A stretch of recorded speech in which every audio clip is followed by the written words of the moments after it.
দেখুন তো এটা কি? ডিম। আজকে করব ডিমের মাখা। না না না না না, ডিমের সঙ্গে আরো একটা জিনিস দেখুন, আলু। আলু ডিম একসঙ্গে মাখা। কার সঙ্গে খাবো বলুন তো? এই যে দেখুন, পান্তা ভাত। পান্তা ভাতের সঙ্গে ডিম আলু মাখা।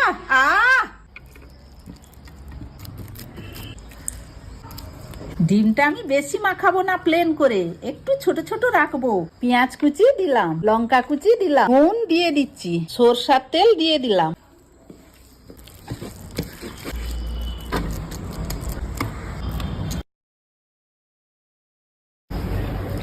ডিম আলুর মাখা, তার সাথে নিলাম আমি পান্তা। দারুন।